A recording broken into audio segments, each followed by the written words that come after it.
Hello guys, कैसे हैं मेरे ब्यूटीफुल व्यूअर्स। होप करती हूँ आप सभी अपने घरों में बहुत बहुत अच्छे होंगे। तो मैं हूँ आपकी चहेती बिंदास परवीन मलिक।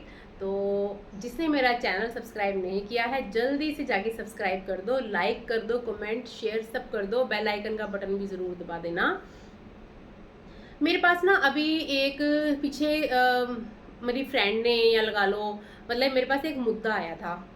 मुद्दा ये आया था कि भाई जो हस्बैंड वाइफ की बनती नहीं है, तो प्लीज़ मैडम आप उसके बारे में भी आप ज़रूर बताओ, थोड़ा उसके बारे में भी आप हमें बताइए कि क्या करना चाहिए आने वाले टाइम में।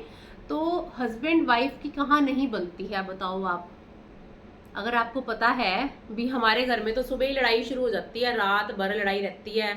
अब आदमी ने तो काम पे जाना होता है, ठीक है, आदमी तो काम पर जाएगा, तो सुबह कलेश शुरू हो जाएगा, वो रात भर तक फिर वो आदमी जो है काम भी नहीं कर पाएगा। अगर कोई लेडी वर्किंग है तो वो भी सारा दिन टेंशन में रहेगी। तो लड़ाई झगड़ा हो कहाँ रहा है? सबसे पहले तो आप उस चीज़ को देखिए कि आपका लड़ाई झगड़ा किस बात को लेके हो रहा है, क्यों हो रहा है। आपको ये कारण ढूंढना पड़ेगा और वो कारण आप अपने अंदर ढूंढिए कि लेडीज़ हैं, देखिए अधिकतर लेडीज़ का जो झगड़ा होता है ना, वो खुद से ही हो जाता है। तो आप अपने आप से, मैं भी हूँ, मैं अपने आप से पूछूंगी भी हाँ भी मेरे घर में अगर लड़ाई हुई है तो हुई क्यों है। सबसे पहले तो लेडी जो है बात को आगे ही नहीं आने देती हैं। भी मैं हूँ, मेरे से ऊपर तो कोई है ही नहीं है। सास लड़ती है, हस्बैंड लड़ते हैं, टेंशन है, रोटी नहीं खानी, जो भी लगा लो, मतलब घर में टेंशन इतनी ज़्यादा हो जाती हैं। तो आपने क्या करना है, उसका सोल्यूशन आपने अपने अंदर ढूंढना है। ठीक है, आप अपने अंदर ढूंढिए कि मैंने मैंने मेरी रूटीन में क्या क्या चीज़ें हैं मेरे जो मेरी फैमिली को इफ़ेक्ट कर रही हैं। तो आपने उस चीज़ों को ठीक करना है। और मैं हस्बैंड्स को भी यही कहूँगी, जो मेरे भाई हैं, मेरी बहनें हैं, लड़ाई झगड़ा बिल्कुल ख़त्म करना है। मेरे पास अधिकतर ऐसे केस हैं, अधिकतर केस के भी घर वाले को छोड़कर आ चुकी है, घर वाला घर वाली को छोड़ चुका है, बच्चे रुल रहे हैं। तो मतलब बच्चों की लाइफ के बारे में आप क्या सोचते हो? खिलवाड़ है। वो छोटा सा बच्चा 4-5 साल का, वो आपसे क्या सीख रहा है? तो संस्कार कहाँ से आएंगे बच्चे के अंदर, आप बता दो। शुरू से ही वो पैदा हुआ, बड़ा हुआ, वो आपके मम्मी पापा की गाली गलौज सुन रहा है, गंदे गंदे शब्द सुन रहा है। मतलब हम इतने लेवल तक भी गिर जाते हैं कई बार, शब्दों का जो सही उपयोग नहीं करते हुए इतने गंदे गंदे शब्द भी बोल जाते हैं जो बच्चों की ज़िंदगी के साथ खिलवाड़ करते हैं, क्योंकि बच्चे को तो उसके मायने नहीं पता।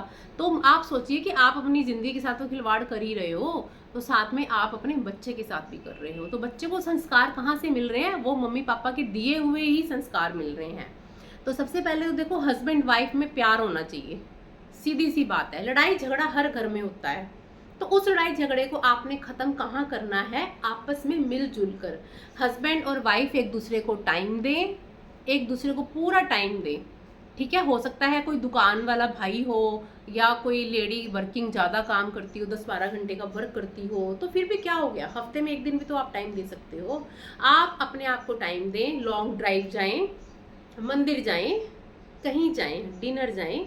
आप टाइम दीजिए अपने एक दूसरे को, क्योंकि आप एक दूसरे के लिए बने हो। गैप कहाँ आता है? गैप कहाँ आता है? वहीं आता है ना गैप, जहाँ पर दूरियां हो जाती हैं। हम एक दूसरे को पूछते ही नहीं है। तू अपने रास्ते कार कर ले, तू कमा रही है तू जा। आदमी क्या करता है? तू कमा रहा है तू जा, मैं मेरी कमाई रखूंगी, मैं तो तेरे से ज्यादा कमा रही हूँ, तू कम कमा रहा है तू जा। मेरी कमाई मैं मेरे पास रखूंगी, मैं मेरे बच्चे मेरे पास रखूंगी। मैं आ गई ना तेरे बीच में, ये मैं ही लड़ाई का कारण है। समझ गए आप? ये जब मैं आ जाती है तो ये लड़ाई होती है। अच्छा, आपको ये पता है ना, मिलकर अगर दोनों हाथ मिलकर काम करेंगे तो बरकत पड़ती है उसमें। आदमी भी अपनी कमाई घर में लाए, औरत भी कमाई अपनी घर में लाए। ठीक है, आप किसके लिए कमा रहे हो? सांसों का तो पता ही नहीं है कब निकल जाने हैं। जो तू मैं कर रहा है या तू मैं कर रही है, सांस कब निकल जाने हैं कोई पता नहीं जिंदगी का। जिंदगी कब खत्म हो जानी है, चलते बैठते उठते, ये तो भगवान भरोसे जिंदगी है, क्या अब तक कब क्या हो जाना है। तो मैं जो है सबसे पहले आपने मैं ख़त्म करनी है। आप अपने देखिए एक ही मैं आपको एक ही तरीका बताऊंगी, सोल्यूशन एक ही तरीका बताऊंगी आपको आज। मैं डेली जो 1-2 दिन बाद में ब्लॉग मेरा आता ही रहता है, तो आप प्लीज़ उसको ज़रूर देख लिया करिए। मैं को सबसे पहले ख़त्म कर दो। आज से ही आपने अपने अंदर इतना बदलाव लाना है। अगर हस्बैंड भी है, अपनी अपनी वाइफ को जो है टाइम दे, अपने बच्चों को टाइम दो। चलो आप लड़ाई हो रही है डेली, आप हफ्ते में तो अपनी वाइफ को इतना तो बोल सकते हो ना कि चलो आज आप खाना खाने चलेंगे, चलो आज आप गोलगप्पे खाने चलेंगे, पार्क में चलेंगे। आप पार्क में गए, वहाँ बैठो, दोनों बैठो, दोनों के लिए ये ब्लॉग है, दोनों बैठो, आप तो आपस में बात करो। आप क्यों लड़ते हो, क्या क्यों, आपको क्या दिक्कत है, मतलब आप उनसे ऐसी बातें करिए, हस्बैंड वाइफ दोनों, मुझे यहाँ दिक्कत है, मुझे यहाँ दिक्कत है, तो आप उस चीज़ को दूर करो। थोड़ा कॉम्प्रोमाइज़ आप करो, थोड़ा सा हस्बैंड करेंगे, थोड़ा वाइफ करेगी। उससे क्या होएगा, आपकी ज़िंदगी जो है और ज़्यादा बेटर हो जाएगी। तो आपने बेटर बनानी है अपने बच्चों के लिए। अगर आपने तलाक ले लिया या आप दिन भर काम भी करते हो, टेंशन में रहते हो, तो क्या होगा, आप आने वाले टाइम में बीमार हो जाओगे। अच्छा, बीमार हो जाओगे, मर जाओगे, बच्चा रुल गया, घर वाला रुल गया, या घर वाला मर गया तो घर वाली रुल गई, हो गया ना। और फिर बाद में पछताते हैं हम लोग, हाय मैं तो ऐसा कर लेती तो ऐसा हो जाता, हाय मैं ऐसा करता तो ऐसा हो जाता। अब सब कुछ ठीक है, तो आप लोग क्या करो, एक दूसरे को टाइम दो, सबसे पहले टाइम दो, ताकि आपकी ज़िंदगी बेहतर बने। आप दोनों एक दूसरे के लिए बने हो, आपके लिए कोई और नहीं बना। जो अपना घर वाला छोड़ के आ गई है, जो घर वाला छोड़ के आ गया, घर वाली छोड़ के आ गई, तो आप एक दूसरे के लिए ही बने हो। अगर भगवान ने आपकी जोड़ी बनाई है, आपकी शादी हुई है, तो उस परमात्मा ने करवाई है ना। हमने तो यहाँ कुछ नहीं किया, उस भगवान ने लेख लिखे थे, तो हमने यहाँ पे शादी हो गई हमारी, ठीक है। तो कहने का भाव है कि परमात्मा ने मिलवाया है, तो हम दोनों एक दूसरे के लिए बने हैं। हमारे हमारे ही हाँ करने से हमारा बच्चा भी हुआ है, तो उस बच्चे के लिए भी तो आपके कुछ होंगे, ठीक है। तो आप अपने हस्बैंड के साथ पास दोबारा वापस जाइए, और जो हस्बैंड्स हैं वो अपनी वाइफ को घर पे इज्जत से बुलाएं। कई बार अहंकार आ जाता है, मैं तो मेरी घरवाली को नहीं लाता, मेरा तो नाक कटता है। क्यों, जब तूने शादी की तब तेरा नाक नहीं कटा, तेरा अब तेरा नाक कट रहा है। अगर तू थोड़ा सा झुकता है तेरे बच्चों के लिए, या तू थोड़ा सा झुकती है तेरे बच्चों के लिए, क्या हो जाएगा, अहंकार कहाँ जाएगा तेरा, कहीं नहीं जाना भाई। औरतों को भी मैं ये कहती हूँ, कुछ नहीं जाना, आप अपना घर वाला, अपने बच्चे संभालिए। अभी रिसेंटली मेरे पास एक और केस आया हुआ था। हस्बैंड के पास पूरा घर है सोनीपत के अंदर, पूरा घर है, मतलब वो अकेला है, वो देखो अकेला लड़का, ठीक है।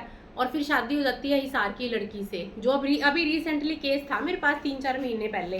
तो बहुत सुंदर, दो, एक बेटा एक बेटी। तो देखो, जिसके घर में बेटा बेटी आ जाए तो और क्या चाहिए, परमात्मा ने तुझे बेटी भी दी है, लक्ष्मी भी दी है, और बेटा भी दे दिया, तो और तो कुछ नहीं चाहिए भाई तेरे को। और देखो मतलब खुद का मकान। अब देखो उस लड़की ने क्या करा, होगी छोटी बात में अनबन, या वो थोड़ी बहुत ड्रिंक करता होगा या कुछ ऐसा, मतलब। लेकिन जहाँ तक मैंने उस केस को देखा है, स्टडी किया था, तो मुझे नहीं लगता कि उस आदमी में कोई फॉल्ट होगा। थोड़ा बहुत होगा भाई, कोई बात नहीं, सब में होता है, लेकिन मकान खुद का। अब आप मुझे कमेंट बॉक्स में बताना कि गलत औरत है या गलत आदमी है, अब ये मुझे जरूर बताओगे आप। क्या हुआ, वो छोड़कर हिसार वापस आ जाती है सोनीपत से, दोनों बच्चे भी ले आती है, ठीक है, आ गई। और माँ भी उसकी हिसार में ही रहती है, माँ से भी उसने लड़ाई कर ली, क्योंकि उसको आवारागर्दी चाहिए ना, उसको सुनते रहना। मैंने जो मेरी अपनी आंखों से जो चीज़ मैंने स्टडी किया, उस केस को पूरा तह तक निकाला है मैंने, उसका चिट्ठा निकाल दिया बाहर। लेकिन मैंने आगे वाली फैमिली को कुछ नहीं बताया कि भी आपके साथ यहाँ पर ऐसा हो, क्योंकि मुझे जब मेरे पास आएंगे अगले या कोई बात होगी तो मैं कोई बात करूंगी। लेकिन मैं आप लोगों से डिस्कस इसीलिए कर रही हूँ, मैं नाम नहीं लूंगी किसी का भी, किसी भी पर्सन का नाम नहीं लूंगी, मैं किसी को हर्ट नहीं करूंगी। लेकिन आपको बता रही हूँ हुआ क्या है। अब उसका तो मुझे पता नहीं, क्योंकि वो तो सोनीपत में बैठा है। तो यहाँ वो बच्चों को लेकर आ जाती है। अगर कोई सही लेडी हो गई, या तो अपनी माँ के साथ रहेगी, भगवान जाने उसकी माँ ने भी नहीं रखा, या बाप ने नहीं रखा, या भाइयों ने नहीं रखा। अब उसने एक छोटा सा कमरा ले रखा है, छोटा सा रूम लेकर उसमें रह रही है, तो दोनों बच्चे पाल रही है। अब बताओ रोटी कहाँ से खा रही है, बच्चे कहाँ से पढ़ाएगी? भाई मैं तो देख के हैरान थी, मतलब जो चीज़ें मैंने ऑब्जर्व किया है तो ये चीज़ गलत है। आपका मन मुटाव होता है, हो जाता है, कई बार नहीं भी बनती, कई बार मान लो, लेकिन आप फिर भी कोशिश करिए, क्योंकि आपने अपने बच्चे पैदा किए हैं तो बच्चे भी तो पैदा करे हैं तूने उस घर के अंदर। उस घर में तूने 10-12 साल तो दिए ही होंगे, वो घर भी तो तेरा ही घर है। तो बस वही, कुछ लेडीज होती हैं घूमना फिरना पूरा दिन, कभी बाजार में सहेलियों को ले गया, कभी कुछ कभी कुछ। तो ये चीज़ें थोड़ा सा आप लोग भी करो कि आपका टाइम, एक औरत का टाइम, जब हम एक शादी होने के बाद हम अपने घर ससुराल में आते हैं तो हमें अपना टाइम जो है अपने बच्चों को देना चाहिए। सहेली भी ज़रूरी है, लेकिन इतनी भी ज़रूरी नहीं है कि अपने परिवार से ऊपर सहेली हो जाएगी। घूमो फिरो ऐश करो, लेकिन उसका मतलब ये भी नहीं है कि आप उसको गलत तरीके से आप करो, ठीक है। तो मैंने आज आपको यही बात बताने की कोशिश करी है कि आप लोग जो है अपना बहुत कीमती टाइम अपने हस्बैंड को दो, अपने बच्चों को दो, अपने बच्चों की जिम्मेवारियां जो है वो पूरी निभाओ। घूमो फिरो, मैं ये नहीं कहती कि आप घूमो ना फिरो ना, ऐसे मैं सेम हस्बैंड्स को भी कहती हूँ, कम तो वो भी नहीं होते। तो आप लोग भी थोड़ा ध्यान दीजिए बच्चों के ऊपर भी, अपनी वाइफ के ऊपर भी। कहीं भी जाना है, मार्केट जाना है, शॉपिंग करनी है, खाना खाना है, गोलगप्पे खाने हैं, टिक्की खानी है, आप अपनी घरवाली को साथ रखो ना। आप उसको बोलो मैं 9 बजे आऊँगा दुकान से, मैं आपको लेके चलूँगा। जहाँ पर आपने छूट दे दी, कई बार वो गलत यूज़ भी हो जाती है, तो कई बार वो सही तरीके की भी यूज़ होती है।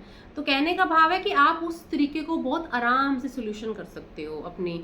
ऐसे अगर लड़ाई झगड़ा ख़त्म हो जाएगा तो हमारे घर में जो है लक्ष्मी आ जाएगी, बरकत आ जाएगी। अगर हमारे घर की जो हमारी घरवाली है वही रूठ गई तो समझ लो लक्ष्मी भी आपसे नाराज़ हो गई। ये सुनी हुई बातें नहीं है, ये वाकई बातें हैं। अगर आपकी लक्ष्मी नाराज़ है आपसे तो समझ लो सारी दुनिया नाराज है। तो आदमी का मन ही नहीं करता कहीं भी काम करने का। तो मैंने आपको एक छोटे से ब्लॉग के अंदर बहुत अच्छी अच्छी बातें बताने की कोशिश करी है कि बच्चों के साथ आपने अपनी लाइफ कैसे जीनी है, कैसे आपने अपनी लाइफ को बहुत अच्छे से आपने जो है सेट करना है, अपनी ज़िंदगी अपने बच्चों को देनी है। तो जो भी मेरी इन बातों से सहमत हैं तो प्लीज़ आप मेरा ये ब्लॉग देखिए और मुझे कमेंट बॉक्स में कमेंट ज़रूर करिए। मैं आपके कमेंट्स का बहुत बेसब्री से वेट करूँगी। और जिसने अभी तक मेरा चैनल सब्सक्राइब नहीं किया है जल्दी से कर देना भाई। और दूसरा देखो, मैं आपसे एक और रिक्वेस्ट करूँगी कि मेरे ब्लॉग्स प्लीज़ आप और देखिए। मेरा वॉच टाइम जो है कंप्लीट नहीं हो रहा है। अगर मेरा वॉच टाइम 6 महीने के अंदर कंप्लीट नहीं होगा तो यूट्यूब पर आना मेरे लिए बहुत बहुत नुकसानदायक हो जाएगा। तो मेरा जो वॉच टाइम है बिल्कुल कम हो जाएगा। तो प्लीज़ आप मेरा ब्लॉग्स जो है ज़रूर देखिए और कमेंट्स भी करना। और ब्लॉग्स देखने से मेरा टाइम बढ़ जाएगा जिससे मेरा चैनल मोनेटाइज हो जाएगा। तो थैंक यू सो मच।